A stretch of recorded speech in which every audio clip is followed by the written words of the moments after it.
오늘은요, 예수를 체험하라 라고 하는 제목으로 여러분과 은혜를 좀 나누려고 하는데, 여러분, 처음에요. 여러분들 아마 이 이야기 많이 들어보셨을 것 같아요. 영국 웨일즈 출신의 토마스, 당시 중국 선교사가 조선 땅으로 복음을 전하러 간다고 했을 때 옆에 있는 모든 사람들이 뜯어말렸어요. 아이고, 이거는 정말 비현실적인 시도고 그냥 죽으러 가는 거나 마찬가지야 라는 그런 이야기를 들었습니다. 왜냐하면 그 당시에 조선의 상황은 철저한 세국 정책으로 어떠한 사람도 들어갈 수 없는, 특별히 외국인이 들어갈 수 없는 상황이었고, 외국인 기독교 선교사에 대한 극도의 적대감이 아주 그냥 최고로 차올랐을 때예요. 왜냐하면 이미 1866년 병인박해로 인해서 수많은 천주교들이 순교한 그 당시 상황이었기 때문입니다. 1866년에 기어코 토마스 선교사가 미국 상선 제너럴 셔머너를 타고 대동강을 따라서 조선에 들어가려다가 이 강가에서 순교한 모습만 두고 보면 조선행을 만류한 사람들의 말이 맞는 것처럼 보이기도 합니다. 그 당시에 이 평양에 있었던 조선 수군 박춘권은요, 강가에서 토마스 선교사가 예수를 외치면서 그에게 건네준 이 한글 성경, 그에게 내밀었을 때 그를 죽이고 성경책을 집에 가지고 갔습니다. 이 박춘권은 그 책의 내용이 무엇인지는 몰랐지만 책 속에 담긴 거룩함에 이끌려 버리지 않고요, 기왕이면 이거를 좀 잘 쓰고 싶다 생각해서 집안에 도배지로 사용을 했습니다. 수십 년 후에 평양에 들어온 이 서북 지역 선교사님들이 박춘권의 집을 방문하게 되었고, 도배된 이 성경 벽지를 보고 큰 충격을 받았습니다. 이때 이미 하나님의 말씀에 대한 경외심이 박춘권 가정에 이미 뿌리 내리고 있었고, 그 이후 그 가문이 복음을 받아들이는 그 통로로 그냥 의미 없어 보이는 그 성경을 벽에 붙이는 일을 했을 뿐인데, 하나님께서 그들의 가문에 복을 내려주셔서 주 예수 그리스도의 복음이 도로 편만하게 흘러 들어가는 그러한 통로가 되는 것을 보게 됩니다. 이후 박춘권의 집은 평양 널다리 교회가 되었고 1907년 평양 대부흥의 시작점이 되는 그러한 장소가 됩니다. 잠깐 여러분들에게 들려드린 이야기 속에서 우리는 선교의 진정한 의미가 무엇인지를 한번 생각해 볼 수 있습니다. 예수님께서 제자들에게 주신 하늘의 권세, 하늘과 땅의 권세는요, 우리 인간이 알 수 없는 크고 비밀한 방법으로 조선에 예수 그리스도의 복음으로 떨어졌고, 그 복음의 씨앗은 또 다른 제자들을 낳게 되어서 예수님 명령에 따라 가서 모든 민족을 제자로 삼고 아버지와 아들과 성령의 이름으로 세례를 베풀고 예수님께서 분부한 모든 것을 가르쳐 지키게 해서 이제는 평양을 넘어 온 조선 땅으로, 또한 세계와 열방으로 흘러갔던 것을 보게 됩니다. 오늘 본문은요, 1866년에 조선 땅에 시작되었던 선교가 오늘날까지 이어져서 다음 주에 시작되는 과테말라 단기 선교까지 어떻게 이어질 수 있었는지를 증거하는 그러한 본문입니다. 오늘 본문을 통해 예수 그리스도께서 하나님께 받은 하늘과 땅의 모든 권세를 예수 그리스도의 제자들과 또 교회가 어떻게 권세를 가지고 선교를 하게 되었는지, 그리고 그 선교를 통해 세워진 제자들이 또 다른 제자들을 세워가는 모든 선교의 방법과 본질을 오늘 본문의 근거에서 한번 살펴보도록 하겠습니다. 먼저 선교는요, 예수님의 권세 아래 가는 것입니다. 본문 18절을 보시면 예수께서 나와 말씀하여 이르시되 하늘과 땅의 모든 권세를 내게 주셨으니 라고 말씀하세요.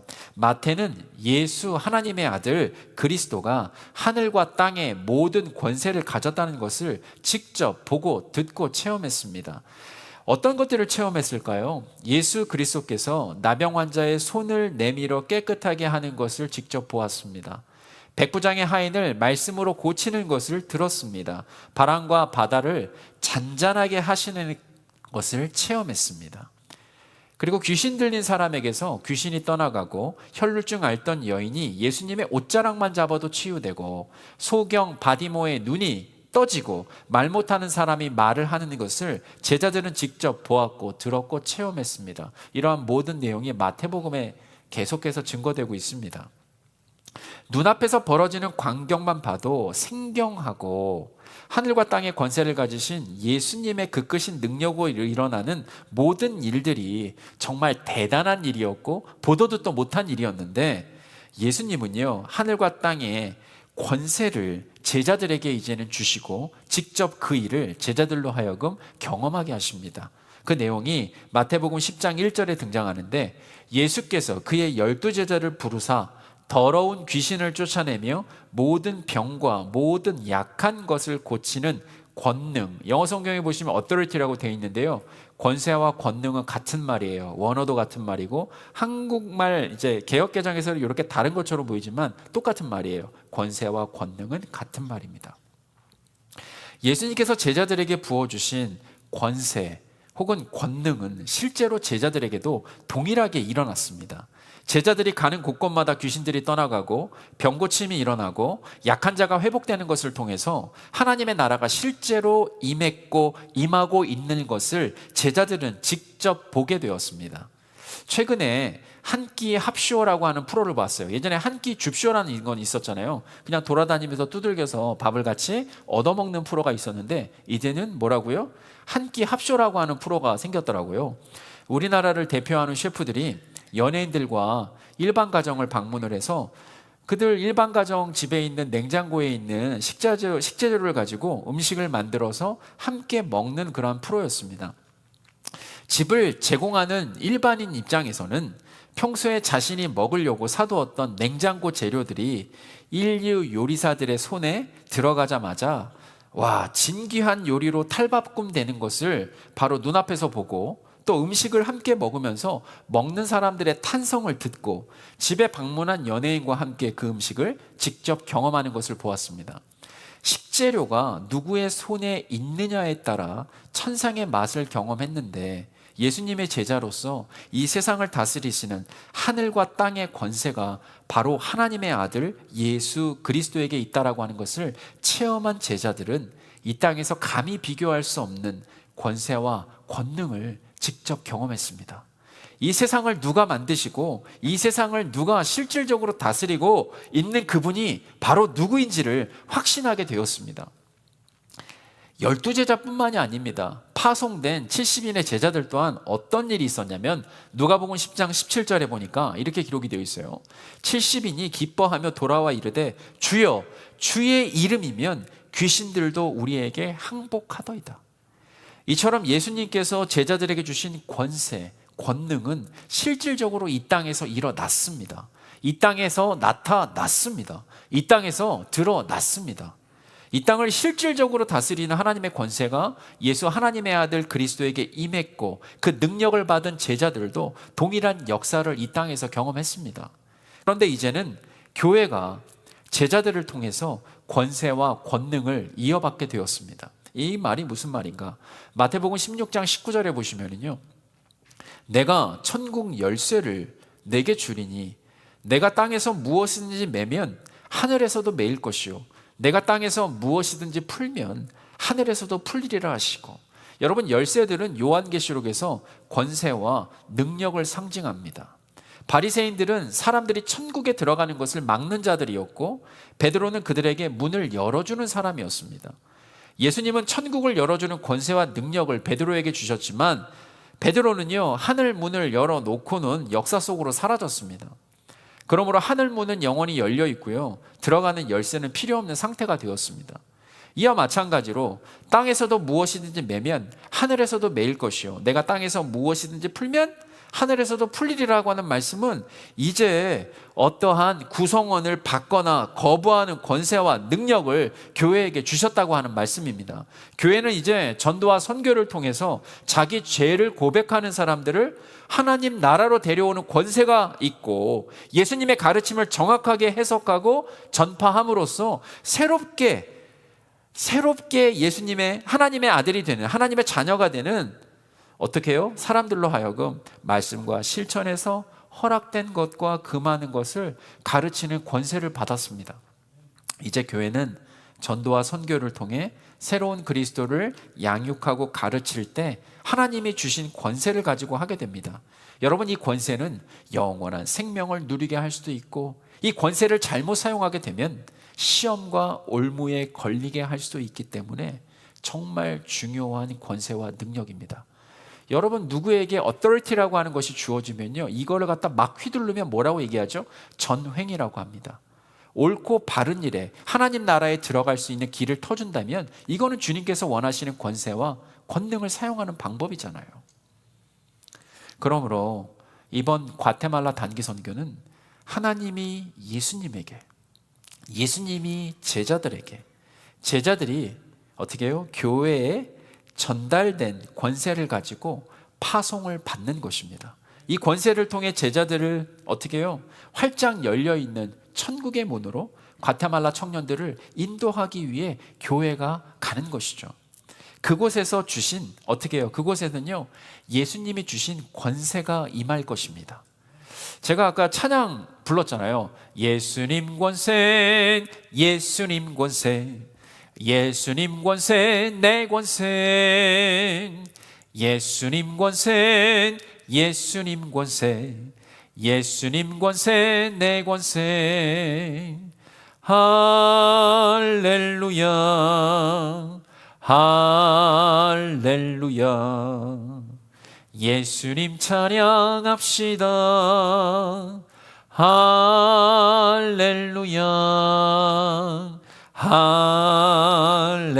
할렐루야. 예수님 찬양합시다.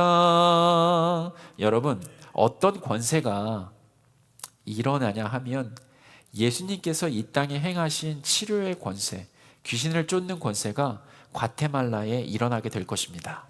마태복음 4장 23절 24절에 보시면 예수께서 온 갈릴리에 두루 다니사 그들의 회당에서 가르치시며 천국 복음을 전파하시며 백성 중에 모든 병과 모든 악한 것을 고치시니 그의 소문이 온 수리아에 퍼진지라.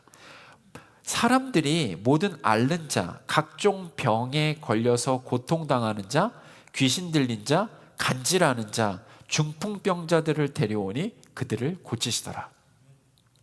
여러분, 실제로요, 여러분들께서 지금 살고 계신 캘리포니아, 그러니까 20세기 초의 캘리포니아예요, 놀라운 치료의 권세와 권능이 임했습니다. 1906년 4월 9일 윌리엄 시모어라고 하는 흑인 목사님의 주도로 본 브레스트릿에서 시작된 예배가 아주사 거리 312번지 옛 감리교 교회 건물로 옮겨지면서 본격적인 부흥운동이 일어났어요. 사람들이요, 말씀을 듣고 기도하는 도중에 즉시 걷지 못하던 이가 일어나 걸었고 맹인이 눈을 뜨고 귀머거리가 듣게 되었습니다. 멀리 떨어져 있던 사람들을 위해 중보기도를 통해서도 병이 치유되는 간증이 속출했습니다. 의료진도 설명할 수 없는 말기 환자나 절망적인 상황에 있던 사람들이 회복되는 일이 일어났습니다. 부흥 집회는 매일 하루 3번 수년 동안 지속되었고 수많은 방언, 예언, 치유, 회심의 역사가 일어났습니다. 심지어는 한쪽 다리가 없는 사람도 한쪽 다리가 튀어나왔습니다. 아주사 거리의 부흥은 단지 역사 속 사건이 아니라 어제도 오늘도 내일도 살아계신 예수 하나님의 아들 그리스도께서 그분의 이름으로 병을 고치시고 상한 마음을 치유하시고 죽어가는 자들에게 새로운 생명의 복음을 주시는 복음의 능력을 보여주는 사건입니다. 저는요, 예수 그리스도의 치료의 권세, 복음의 능력이 과테말라에도 일어날 것을 믿습니다. 마가복음 16장 17절 18절을 보니까요, 믿는 자들에게는 이런 표적이 따르리니 곧 그들이 내 이름으로 귀신을 쫓아내며 새 방언을 말하며 뱀을 집어올리며 무슨 독을 마실지라도 해를 받지 아니하며 병든 사람에게 손을 얹은즉 나으리라 하시더라. 살아계신 하나님의 말씀입니다. 그 말씀 그대로 이루어지는 줄 저는 믿습니다. 치료의 권세, 귀신을 쫓아내는 권세가 드러나게 되는 줄 믿습니다. 여러분, 또한 과테말라에서는요, 예수님께서 이 땅에서 가르치실 때 보여주셨던 가르치는 권세가 드러날 것입니다. 마태복음 7장 28절, 29절에 보니까 예수님께서 이 말씀을 마치심에 무리들이 그의 가르치심에 놀라니 이는 그 가르치시는 것이 권위 있는 자와 같고 그들의 서기관들과 같지 아니함 일러라라고 기록되어 있어요. 한밤중에 예수님을 찾아왔던 니고데모, 또한 아리마대 요셉은요, 말씀에 능통했고 경제적으로 부유했고 사회적으로 존경받고 정치적으로는요, 종교적으로도 마찬가지지만 사내들인 공회원이었습니다. 이스라엘의 선생 랍비의 칭호를 부여받았던 니고데모는 다시 태어나야 한다, 다시 거듭나야 한다라고 하는 예수님의 가르치는 권세에 매료되었습니다. 평생 동안 모든 하나님의 말씀을 외우고 가르치고 적용하며 살면서 이스라엘 선생 랍비라고 하는 칭호를 들었지만 그에게 예수님의 가르치는 권세는요, 심장을 쪼개는 살아있는 능력의 말씀으로 다가왔습니다. 이처럼 가르치는 권세가 임한 능력의 말씀은 밤에 두려워하며 예수님을 찾았던 니고데모를 햇빛이 비치는 낮에 자신을 드러내는 제자의 삶으로 인도하는 것을 보았습니다. 아리마대 요셉도 마찬가지였습니다.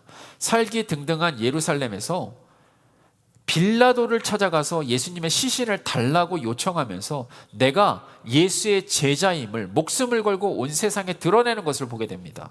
이와 마찬가지로 과테말라에서 캠퍼스 사역을 이번에 하게 되었는데 캠퍼스 사역을 하면서 만나거나 스치는 사람이라도 예수님의 가르치는 권세는 우리를 통해서 자연스럽게 드러나게 되고 한 사람의 영혼, 예수 그리스도의 제자가 되게 인도하는 놀라운 역사와 은혜를 우리 모두는 경험하게 될 것입니다. 사랑하는 성도 여러분, 그리고 과테말라 단기 선교를 떠나는 여러분들, 저는 선교는요, 예수님의 권세 아래 가는 것이라고 지금 말씀드렸고 그 권세는 하나님이 예수님에게, 예수님의 제자들에게, 그리고 제자들이 우리 교회에게 전해준 놀라운 능력이라고 말씀드렸습니다. 이거는 살아 운동력이나 하나님의 말씀처럼 어제나 오늘도 내일도 동일하게 일어나는 하나님의 역사라고 말씀드렸습니다. 예수님께서 이 땅에서 보여주시는 권세를 과테말라에서도 동일하게 경험하게 될 것이라고 말씀드렸습니다. 저는 한 가지를 더 말씀드리고 싶습니다. 너무도 중요하고 가슴 뛰게 만드는 말씀이기 때문입니다. 요한복음 14장 12절에 보니까 내가 진실로 진실로 너희에게 이르노니 나를 믿는 자는 내가 하는 일을 그도 할 것이요 또한 그보다 큰 일도 하리니 이는 내가 아버지께로 감이라 말씀하셨습니다.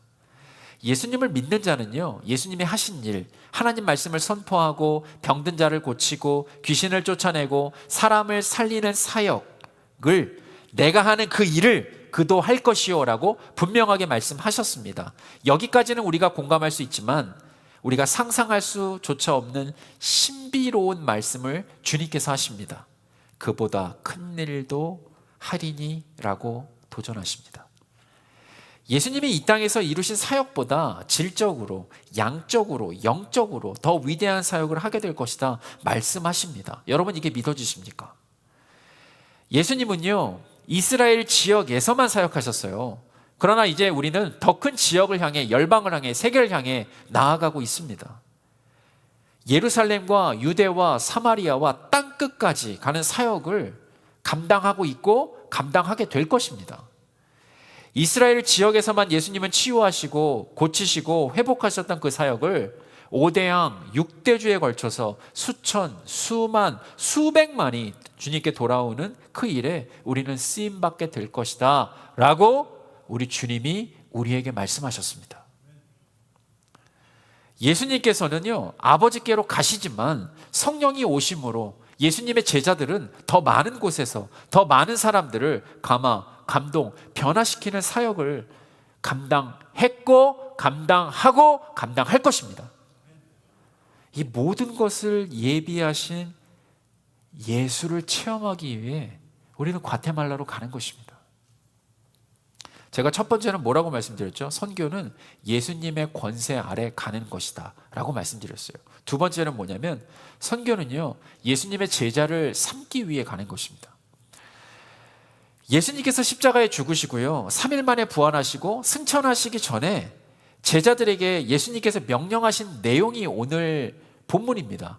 저는 이런 느낌이 들어요. 마지막으로 가장 귀한 말씀을 남겨주신 유언과도 같은 말씀이다라는 생각이 듬뿍 들거든요. 제자들은 겟세마네에서 예수님을 버리고요, 도망친 후에 처음으로 모습을 드러내는 장면이 오늘 본문이에요. 예수님이 십자가에 달려 죽으시고 막 고통당하시는 모든 상황에서 제자들은 콧배기 하나 비치지 않았잖아요. 예수님께서 십자가에서 죽으시고 이제는 부활하신 것을 직접 보고 듣고 만져봤던 제자들에게 증인의 삶을 우리 주님은 명령하십니다. 하늘의 땅의 모든 권세를 너희들에게 주었으니 이제는 지경을 넓혀서 모든 민족을 제자로 삼으라고 부탁하신 게 아니에요. 명령하십니다. 내가 실제로 살아났다라는 것을 너희들이 믿는다면, 내가 십자가에서 죽고 3일 만에 너희들 눈앞에서 나타났다라고 하는 것, 부활의 첫 열매, 예표가 됐다는 것을 믿는다면 그것을 전해라라고 명령하시는 거예요. 사람은 동인, 움직이는 이유가 있을 때 움직입니다. 목적이 있어야 움직인다는 말입니다. 우리 장로님이 최명자 권사님을 너무 사랑하셔야 움직인다는 말입니다. 그죠? 꽃이라도 하나 사게 됩니다. 한 번이라도 더 얼굴을 보기 위해 찾아갑니다. 그죠? 그 마음이, 동인, 움직이는 마음이 있으니까 말입니다. 기독교 진영 오랫동안 그 스테디 베스트셀러였던 목적이 이끄는 삶, 이 제목 자체도 그렇게 지은 이유가 있어요. 사람에게는 목적이 이끄는 삶, 동인으로 하여금 움직이는 이유가 있기 때문이잖아요. 제자들을 움직이게 만들었던 동인은 예수님의 죽음과 부활이었습니다. 제자들의 삶은 예수님 죽음 전과 예수님 부활 후로 나눠지는 것을 보게 됩니다. 제자들이 두려워했던 대제사장들, 성전 경비들, 로마 병사들은 더 이상 두렵지가 않습니다. 부활의 첫 열매요, 예표가 되셨던 예수님의 부활 이후로 제자들은 자신의 삶을 그냥 내어 던져서 예수 그리스도의 십자가의 복음을 증거하는 증인의 삶을 사도행전과 사도행전 이후에도 살아가는 것을 보게 됩니다. 이번 소망교도소 부흥의 기간 동안 안일권 목사님이 이끌고 계신 세계 십자가 선교회를 저는 다시 보게 되었습니다. 얼마만큼 귀한 사역이고 얼마만큼 하나님께서 가장 기뻐하시는 사역인지를 제가 목도했습니다. 안일권 목사님의 삶은요, 예수 그리스도의 십자가를 감옥에서 체험하기 전과 후로 나눠집니다. 예수 그리스도를 감옥에서 인격적으로 만난 후에 한 영혼을 변화시키는 예수 그리스도의 놀라운 능력이 안일권 목사님으로 하여금 중독자들을 향해 나아가는 섬기는 동인, 움직이는 이유가 되었습니다. 그게 진짜였기 때문입니다. 한국을 넘어 미국을 넘어 온 세계와 열방을 향해 예수 그리스도의 십자가의 능력으로 치유받고 변화받고 새로운 피조물이 되는 놀라운 능력을 전하는 통로의 삶을 목사님은 살고 계시더라고요. 특별히 이번 소망교도소 부흥회 때 간증하신 임모 목사님을 제가 잊을 수가 없어요. 각 예배 하루에 2번씩 부흥회가 있었는데 2시와 6시에 있었는데 이 소망교도소 출신의 세계 십자가 선교회를 통해 변화된 사람들이 간증을 하더라고요. 그럼 제가 6번의 간증을 들었겠죠. 단연 돋보이는 간증이었습니다. 간증자들 대부분 자신이 어떻게 변화되었는지를 얘기를 하는데 이 임 목사님은요 이렇게 간증을 하더라고요. 지금도 자다가 너무 기뻐서 이불을 발로 찬대요. 너무 기뻐가지고 아무리 생각해도 내가 이 땅에서 누리는 모든 것들이 너무 기쁘고 감사하고 감격스러워서 그 기쁨에 이불킥을 하게 된대요. 교도소 출신의 이혼남이었던 내가 예수님을 만나서 신학을 공부하게 되었고 신학교에서 구약 교수님을 만나서 결혼을 하고 총신대학원에서 신약학을 공부하고요. 다음 학기부터 대신대학교에서 출강을 하게 된 모든 과정이 생각하면 할수록 너무 신기하고 감사해서 입을 그렇게 찬대요. 안일권 목사님을 만났을 때 그 당시에 이 임 전도사님은 이 안일권 목사님한테 이런 얘기를 들었대요. 임 전도사는 교수가 돼야 돼. 교수를 하면 딱 맞을 것 같아 라는 그 말씀이 실제로 이루어졌다. 감격하는 것을 저는 보게 되었습니다. 저는 이러한 기적의 이야기들을 3박 4일 동안 부흥의 기간 내내 간증으로 들었습니다. 차고 넘치는 정말 말도 안 되는 이야기들을 당사자들을 통해서 직접 들었습니다. 세계 십자가 선교회 부속 건물에 묵으면서 또 선교회를 섬기게 된 목회자들의 개인적인 간증을 또한 듣게 되었습니다. 여러분, 이러한 모든 믿기 힘든 내용들 어떻게 해서 생긴 걸까요? 가만히 있으면 저절로 생기는 일일까요? 어쩌다가 그저 그냥 얻어 걸려서 여러분 생긴 일이라고 생각하십니까? 오늘 본문 19절 20절에 답이 있습니다. 본문 보시면, 그러므로 너희는 가서 모든 민족을 제자를 삼아 아버지와 아들과 성령의 이름으로 세례를 베풀고 내가 너희에게 분부한 모든 것을 가르쳐 지키게 하라는 지상 명령에 순종했을 때 볼지어다 내가 세상 끝날까지 너희와 항상 함께 있으리라 하신 그 약속의 말씀을 우리 주님께서 이루신 것입니다. 예수님의 명령대로 가서 모든 민족을 제자를 삼고 아버지와 아들과 성령의 이름으로 세례를 베풀고 예수님께서 분부하신 모든 것을 가르쳐 지키도록 순종했을 뿐인데, 실천했을 뿐인데, 헌신했을 뿐인데, 그 모든 순간에 항상 함께 하신 주님께서 열매를 맺게 하십니다. 여러분, 이것이 선교입니다. 한국 대학생 선교에서는 전도를 이렇게 정의합니다. 다 같이 한번 읽어볼게요. 시작. 성공적인 전도는 성령의 능력 안에서 그리스도만을 전하고 그 결과는 하나님께 맡기는 것이다 라고 정의합니다. 내가 하는 것이 전도가 아니에요. 여러분은 때로는 씨를 뿌리실 수 있죠. 그러나 그것을 물을 주는 사람은 따로 있을 수 있고 열매를 맛보는 사람은 다를 수도 있어요. 그러나 여러분, 그 결과는 하나님께서 하시는 거예요. 우리는 그냥 그 과정 가운데 있고 그 명령에 순종하면 되는 거예요. 저는 이 전도에 대한 이 정의를 사용해서요, 선교를 이렇게 정의하고 싶습니다. 제가 한번 만들어 봤는데요, 다 같이 한번 읽어보도록 하겠습니다. 시작. 성공적인 선교는 모든 순간 함께 하시는 주님의 능력 안에서 예수님의 명령대로 가서 제자 삼고 세례를 베풀고 가르치는 것에 순종하고 실천하고 헌신할 때 주님께서 우리를 통해 맺으시는 열매다. 할렐루야. 그러므로 선교는 철저하게 예수님의 명령에 순종해서 예수님의 제자를 세우기 위해 내가 헌신해서 예수님의 열매를 맺게 되는 모든 실천적인 활동입니다.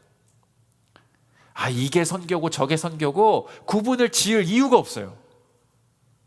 결국에는 제자가 또 다른 제자를 세워가는 모든 주님의 역사가 바로 선교입니다. 우리가 주님의 제자라면 그 음성에 순종하는 것은 당연한 것이고, 우리가 주님의 가지에 붙어 있다면 우리 주님의 열매를 맺어야 되는 것은 지당한 것이고, 우리가 주님 안에 있다면 우리 주님의 역사를 경험하는 것은 합당한 것입니다. 사랑하는 성도 여러분, 로마서 10장 17절에 보니까 그러므로 믿음은 들음에서 나며 들음은 그리스도의 말씀으로 말미암았느니라 기록되어 있습니다. 우리가 직접 가서 예수 그리스도의 복음을 전하지 않으면 믿음이 생길 수가 없습니다. 믿음은 스스로 생겨나는 것이 아니라 하나님의 말씀을 들을 때 생겨나기 때문입니다. 마음밭에 하나님의 말씀의 씨앗이 떨어져서 풍성한 결실을 어떻게 해요? 그래야 맺을 수가 있는 거 아닙니까? 말씀은 하나님의 말씀, 그 씨앗은 하나님의 말씀이잖아요. 누군가 뿌려야 되지 않겠습니까? 우리가 직접 가서 영접한 자들에게 세례를 베풀지 않으면 구원을 받을 수 없습니다. 요한복음 1장 12절, 영접하는 자, 곧 그 이름을 믿는 자들에게는 하나님의 자녀가 되는 권세를 주십니다. 사도행전 4장 12절, 다른 이로서는 구원을 받을 수 없나니 천하 사람 중에 구원을 받을 만한 다른 이름을 우리에게 주신 일이 없음이라. 우리가 구원을 받을 만한 이름은 오직 예수뿐이다 라고 말씀하십니다. 여러분, 우리가 직접 가서 예수 그리스도의 가르침을 실천하도록 가르치지 않으면 제자가 될 수 없어요. 생각만으로는 예수 그리스도를 닮을 수가 없습니다. 선교지에서 항상 묻거나 질문하는 말이 있어요. 한 10명을 만나면 꼭 이런 질문을 해요. 뭐 이렇게 얘기하냐면, 아니 왜 이렇게 미국에서 시간과 물질을 사용하면서까지 단기 선교를 오십니까? 라고 하는 질문을 매번 받습니다. 여러분, 그 질문에 답을 어떻게 하실 거예요? 우리가 돈이 남아서 갈까요? 시간은 생명이잖아요. 우리가 생명이 남아 돌아서 갈까요? 한 일주일 갔다 오면요, 초죽음이 됩니다. 근데 우리가 왜 가야 돼요? 이유는 분명해요. 예수 그리스도께서 임마누엘로 이 땅에 친히 오셨기 때문입니다. 하늘 보좌를 버리시고 이 땅에 지극히 낮은 자의 모습으로 오셨기 때문입니다. 건강한 자에게 의사가 쓸데없듯이 의인을 부르러 오신 것이 아니라 병든 자인 죄인을 부르러 친히 이 땅에 오셨기 때문에 우리도 그렇게 가는 것입니다. 예수님께서 몸소 보여주신 그 길, 그 발자취를 따라 살아가는 사람이 여러분 바로 제자입니다. 예수님께서 가르쳐 주신 모든 삶의 방식, 가치관, 가르침을 몸으로 살아내는 것이 바로 제자이고, 그 모든 실천을 몸소 살아낼 때 선교지에서도 동일한 영향을 받은 사람들이 제자로 세워지기 때문입니다. 콩 심은 데 콩 나고요, 팥 심은 데 팥이 납니다. 예수 사랑하는 자들, 만나는 자들이 예수를 사랑하게 됩니다. 제자를 심은 곳에 제자가 나는 것입니다. 과테말라 제자들이 중미를 넘어서, 남미를 넘어서, 미국을 넘어서 결국에는 같은 언어를 사용하는 스페인까지 그들이 도전받은 그 모습 그대로 실천하며 살아갈 것입니다. 우리 대한민국을 보십시오. 조선 땅에 1866년에 토마스 선교사가 평양에서 그러한 터무니없는 죽음을 당한 것처럼 보이지만 그 복음의 씨앗이 여러분들 계속해서 전해 듣게 만드는 하늘과 땅의 권세가 임하지 않으셨습니까? 우리가 직접 가서 이 모든 것을 살아낼 때 우리는 예수를 체험하게 될 것입니다.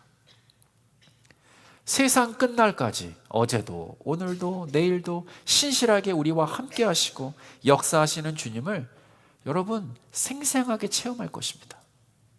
바라기는 과테말라 단기 선교에 동참하시는 모든 분들이 예수님의 권세, 예수님의 권능 아래 나아갈 때 직접 그 현장에 가서 모든 민족을 제자를 삼고 아버지, 아들과 성령의 이름으로 세례를 베풀고 예수께서 분부하신 모든 것을 가르쳐 지키도록 순종하고 실천하고 헌신해서 세상 끝날까지 우리와 함께 하시는 예수 그리스도를 생생하게 체험하게 되시기를 예수 그리스도 이름으로 축복합니다.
주님의 임재 앞에서 권능의 날개 아래서 그의 능하신 행동을 인하여 찬양해.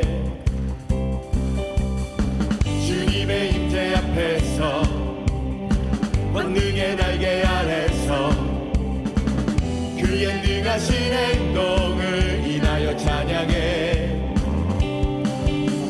주의 나라 주의 권세 찬양 주에 임하네. 모든 원수 굴복하네. 주의 임재 앞에 주의 나라 주의 권세 찬양 주에 임하네.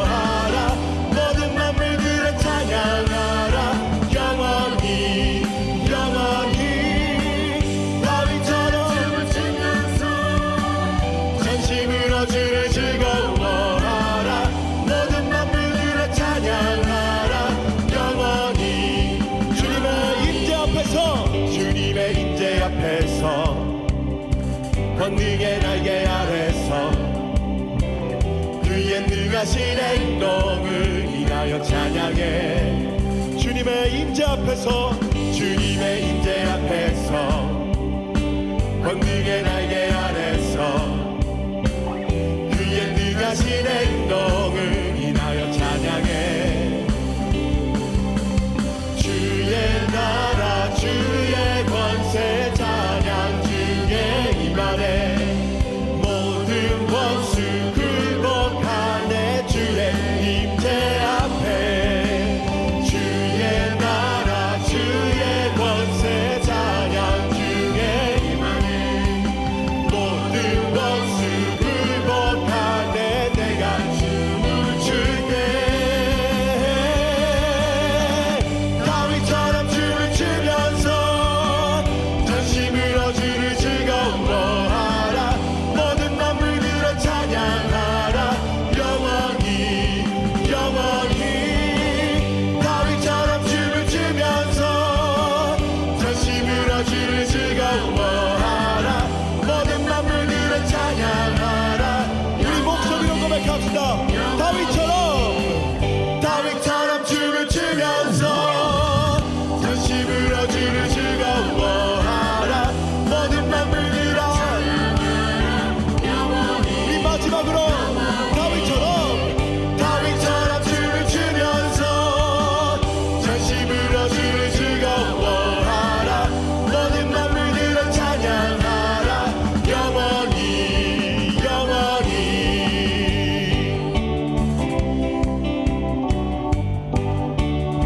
우리 목소리 높여서 고백합시다 갈릴리 마을 그 숲속에서 주님 그 11 제자 다시 만나시사 마지막 그들에게 말씀하시기를 너희들은 가라 저 세상 다시 고백합시다 갈릴리 마을 그 숲속에서 주님 그 11 제자 다시 만나시사 마지막 그들에게 말씀하시기를 너희들은 가라 저 세상으로 가서 제자 삼으라 세상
찬양의 박수 올려드립니다.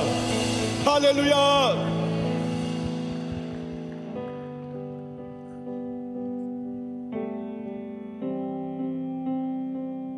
내 영혼이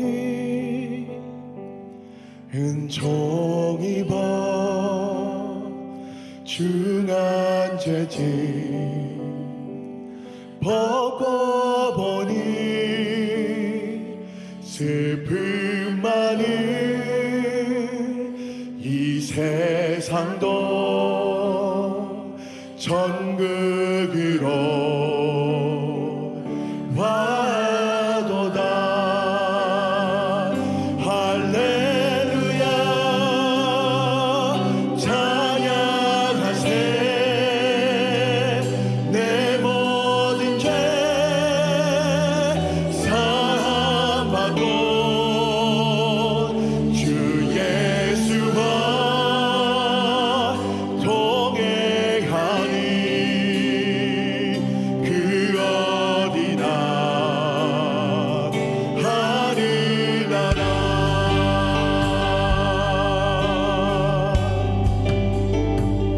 주의 얼굴 뵙기 전에 멀리 뵈던 하늘나라 내 맘속에 이루어진 날로 가깝도다. 할렐루야 할렐루야 찬양하세. 내 모든 죄 사함받고 주 예수와 동행하니 그 어디나 하늘. 높은 산이 거친 들이 조막이나 궁궐이나 나 주 예수 모신 곳이 그 어디나 하늘나라. 할렐루야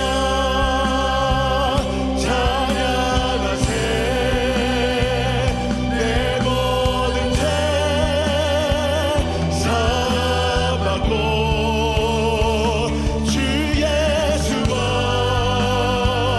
동행하니 우리 다시 한번 주님께 간단하게 고백합시다.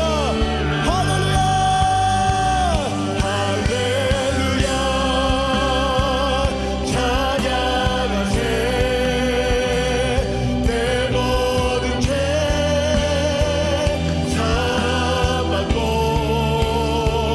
주 예수와 동행하니. 우리 마지막으로 주님 앞에 다시 한번 고백합시다. 할렐루야 할렐루야 할렐루야 찬양하세. 내 모든 죄 사함받고 주 예수와 동행하니 그 어디나 하늘. 주 예수와 동행하니 주 예수와 동행하니 그 어디나 하늘나라.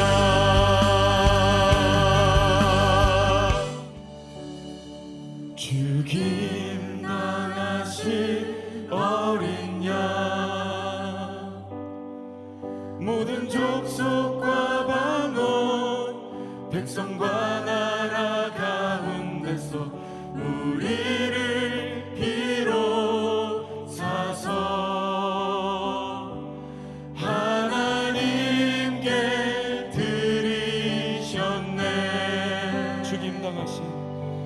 죽임 당하신 어린 양 우리들을 나라와 제사장 삼아 주셨으니 우리는 주와 함께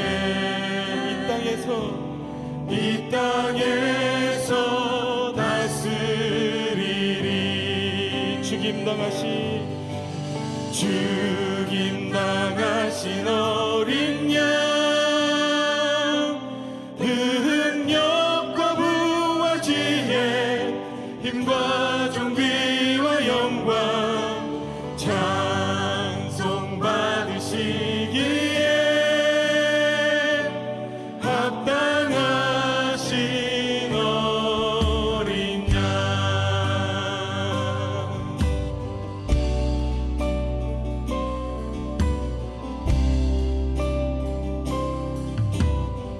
다시 한번 고백합니다. 죽임 당하신